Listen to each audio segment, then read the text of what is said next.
les choses avancent, que l'on puisse établir effectivement la vérité et que justice puisse passer. Simplement parce que depuis un an, autour de cette affaire, eh bien, il y a un certain nombre d'autres événements qui se sont produits.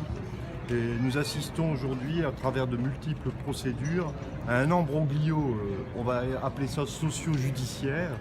Plus personne ne comprend très bien ce qui se passe. Or, l'enjeu fondamental reste de savoir concrètement ce qui s'est passé ce soir-là à Reims, à partir d'interpellations.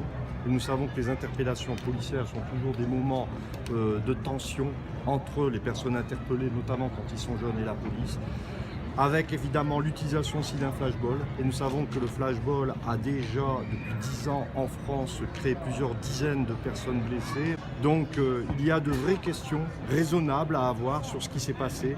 Et il revient à la justice, effectivement, d'intervenir maintenant rapidement, efficacement, parce que sans cela, ce que nous constatons depuis plusieurs mois maintenant risque de s'aggraver, à savoir un cycle où vont alterner des violences et de la répression. Le fait d'avoir en détention au provisoire depuis maintenant près de 2 mois et demi de jeunes, oui, c'est une atteinte à la présomption d'innocence, simplement parce que ces personnes n'ont pas été jugées, mais que concrètement, elles ont déjà fait 2 mois et demi de prison.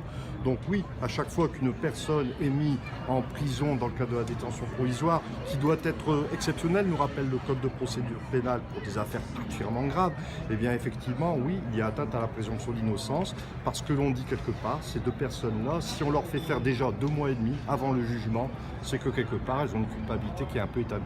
Pour ce qui est de l'expertise médicale concernant Maxime, qui a eu lieu au mois de juin, qui a déjà été reportée à plusieurs reprises, il ne nous paraît pas raisonnable effectivement de reporter systématiquement cela, d'autant moins raisonnable que de l'autre côté, on voit toute une série de procédures qui se passent ici encore de manière très accélérée.